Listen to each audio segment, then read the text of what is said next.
Okay, let's unpack this. Imagine you're in the kitchen, right? Trying to cook something. Hmm. And you're thinking about time, temperature,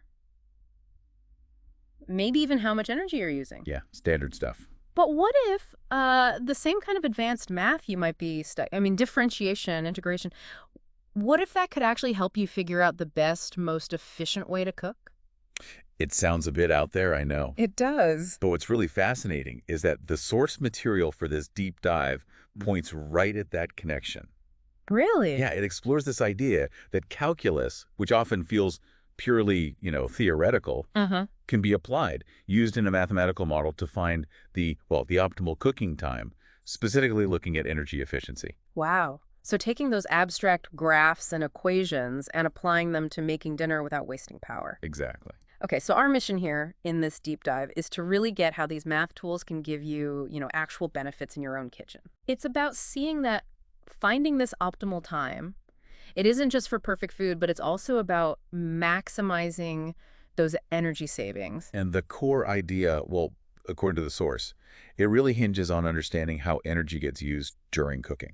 Okay. Like, think about plotting it. You've got time on one axis, energy use, maybe the rate of energy use, on the other. Right. So heating up takes a big chunk of energy at the start. Then it might sort of level off. Mm-hmm. But if you go too long, you're just pouring energy in, and the food isn't getting much better cooked, diminishing returns. So this is where the calculus fits in. How does differentiation or integration help find that sweet spot? Precisely. Differentiation is the tool you'd use to look at the rate of change. Okay, the rate. Yeah. So in this context, you could differentiate a function that describes energy use over time Uh, to find where that energy input starts being less effective for the actual cooking. Or, maybe more importantly, you can use it to find the minimum point. the minimum. Yeah, the minimum point of a function that represents the total energy needed to get the food cooked just right. You're basically finding the bottom of that energy curve relative to your cooking goal. Ah, okay. Finding the minimum point on a function that's like classic optimization using derivatives, right? That's exactly it. And integration, how does that play a role? Well, integration would come in to calculate the total energy used up to any specific time. The cumulative amount.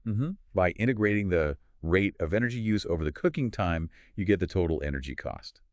So the model likely uses both. Okay. Differentiation helps find that point where efficiency is peaking or the energy use rate is optimal for the cooking progress. Right. And then integration measures the total energy spent at different possible finish times, just to confirm which time really uses the minimum total energy for the result you want. Okay. That makes a lot more sense now. So it's not just some abstract formulation, it's specific. Using derivatives to find minimums, using integrals to find totals. Yeah, All applied to the physics of cooking and energy transfer. precisely. It really shows how these mathematical principles give you a framework, a way to analyze and optimize real-world things that involve change and accumulation. Like heating food. Exactly, like heating food. Yeah. Understanding this, it lets you see that the math you're studying isn't just academic. It's a powerful toolkit for solving practical problems, boosting efficiency in everyday stuff, even cooking. So let's boil this down for you listening. The key takeaway is that differentiation, integration, Tash. yeah, those concepts from class, they actually have a direct practical use. Mm-hmm. They can help determine the most energy efficient way to cook something. It's about using math analysis to find that sweet spot between energy in and getting your food right. And seeing that connection, it helps make the math less intimidating, right? It shows its relevance. Yeah, these aren't just abstract exercises, they're tools for optimization. Definitely. And here's where it gets kind of fun to think about. If calculus can help optimize something like cooking time and energy, Uh-huh. what else? What other everyday things, maybe things that seem totally unrelated, could you potentially analyze and optimize using math? That's a great question. Something to think about next time you're in the kitchen, maybe deciding how long to cook something. Or tackling your next problem set? Exactly. The world's full of processes you could potentially analyze.